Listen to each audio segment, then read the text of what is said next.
शनि देव की छाया जब आप पे पड़ती है तो हमेशा आपका नुकसान होता है। ये गलत मिथ्या है। सूर्य देव हैं, उनके रथ में 7 ही घोड़े क्यों हैं? आपको पता है हमारे पूर्वजों को बहुत सारी चीजें नासा के पता चलने के पहले से पता है। आप लोगों ने कभी ध्यान दिया है कि शनि देव की जहां भी आप कभी भी प्रतिमा देखेंगे तो वो काले पत्थरों से बनी होती है या काले रंग की होती है। इनफैक्ट शनि देव का पूरा मंदिर भी ज्यादातर जगहों पे काले पत्थरों से या काले रंग से ही रंगा होता है। कारण क्या है? इसके पीछे भी एक कारण है। एक वक्त था जब सूर्य देव की पत्नी उनसे दूरी बना रही थी, उनसे दूर जाना चाह रही थी और वो अपने माता पिता के पास लौट गई।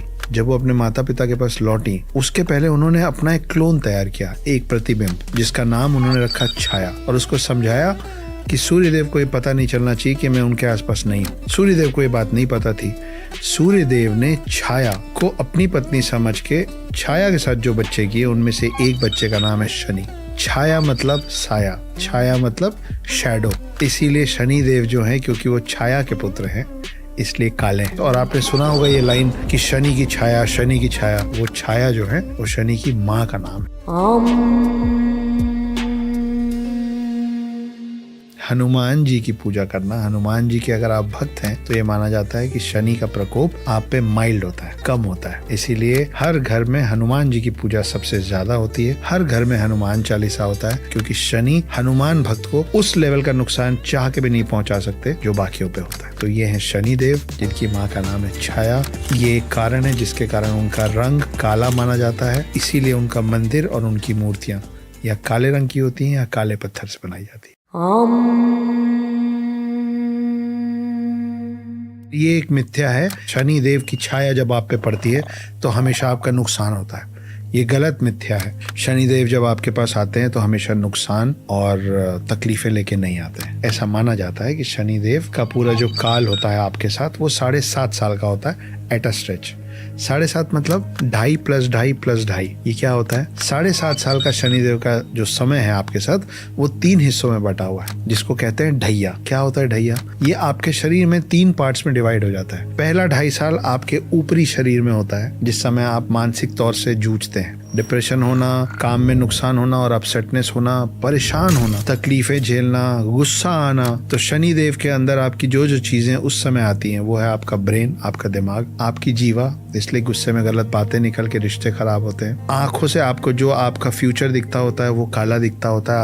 आपको होप कम मिलता है। आपको हर बातों पे ज्यादातर चीजें सुन के नाराजगी होती है, क्योंकि आपके कान में हर चीज गलत तरीके से पड़ती है और आपका मस्तिष्क जो है वो आपको ऐसी चीजों से घेर देता है जिसमें आपको होप कम दिखता है और निराशा ज्यादा होती है। सेकंड 2.5 जो आता है वो यहाँ चेस्ट के नीचे से उतर के नीचे के शरीर में जाता है। इस समय पेट से रिलेटेड प्रॉब्लम्स होती हैं, लेकिन साथ में आपको बहुत अच्छा खाने को मिलता है, क्योंकि शनि यहाँ से हट चुके होते हैं। वजन बढ़ना, पेट निकलना, और आपको मालूम है कि पेट निकलने से बहुत सारी बीमारियां जुड़ी हुई। Obesity is the king of diseases. तो ये सब चीजें होता है जब शनिदेव आपके बीच के शरीर में होते हैं। आपको अच्छा खाना मिलता है लेकिन आपका वजन बढ़ता है, आपको पेट की तकलीफें होती है और पेट की तकलीफों से सारा शरीर जुड़ा हुआ है। और तीसरा आता है आखिरी ढैया, जो नीचे पैरों पे जाता है। ऐसा माना जाता है कि जब शनिदेव पैरों पे आते हैं तो आपको शुरू के 5 साल, 2-2.5 साल में जितनी तकलीफें मिली हैं उन सब का निराकरण होता है और आपके पास सुख और समृद्धि आपके चरणों में आ जाती है। इस समय आपको मिलता है जीवन में बहुत सारा ट्रैवल, बहुत सारी फ्लाइट्स, बहुत सारा देश और दुनिया घूमने का मौका और ढेर सारा पैसा। तो ये जो ढैया है आखिरी वाला, वो ऐसा माना जाता है कि शुरू के जो 2 ढैया हैं उन सब का कॉम्पनसेशन होता है। ज्यादातर लोग शुरू के इन 2 ढैया में ढह जाते हैं। मतलब ज्यादातर लोग जो इसको नहीं झेल पाते हैं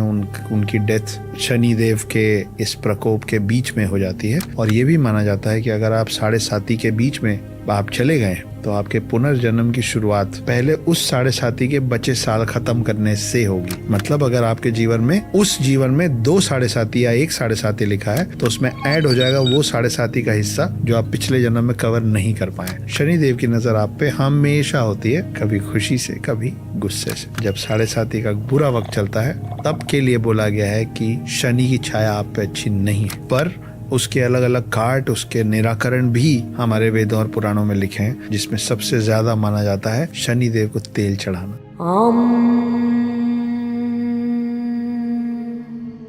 आपको पता है हमारे पूर्वजों को बहुत सारी चीजें नासा के पता चलने के पहले से पता है। जैसे सूर्य देव हैं, उनके रथ में 7 ही घोड़े क्यों हैं? क्योंकि हमारे पूर्वजों को ये पता था कि 7 घोड़े मतलब 7 रंग जो हमको अपनी इन आंखों से नहीं दिखते, मगर सूरज से आने वाली हर किरण में 7 रंग होते हैं, जिसको बाद में हम लोगों ने नाम दिया रेनबो का। इसीलिए सूर्य देव का जो रथ है उसमें 7 घोड़े हैं, ना 5, ना 6, ना 8, 7।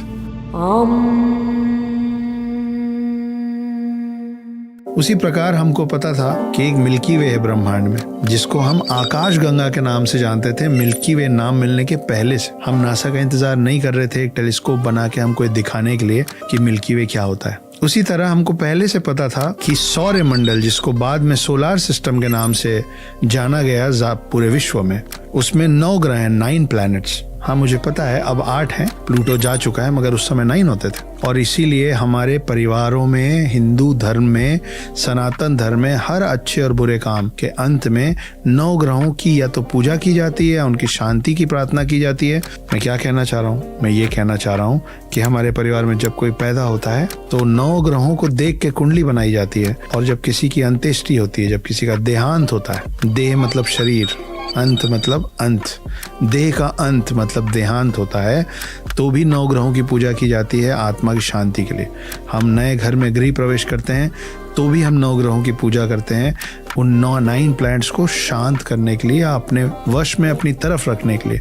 आपने देखा होगा चावल के 9 ढेर पूजा में, उन ढेरों के ऊपर, हर ढेर के ऊपर एक सुपारी, वो डिपिक्शन होता है उन 9 प्लैनेट्स का। एक समय था जब गलीलियो और उनके जैसे कई लोग विश्व को और खास करके वेस्टर्न कंट्रीज को ये समझाने की कोशिश कर रहे थे कि पृथ्वी गोल है और सूरज बीच में, और पृथ्वी सूरज के इर्द गिर्द घूमती है। कुछ लोगों को मार दिया गया, कुछ लोगों को हाउस अरेस्ट कर दिया गया, और सभी को एक नाम दिया गया, वो था एंटी क्राइस्ट। जब वहाँ वो सब चल रहा था तो भी यहाँ इस देश में हम ज्योग्राफी को भूगोल ही कहते थे।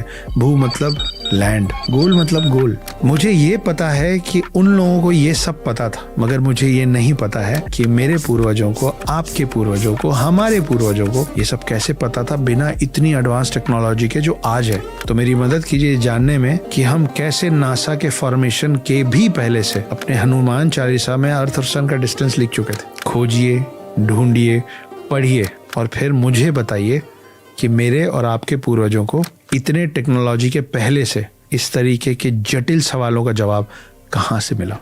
और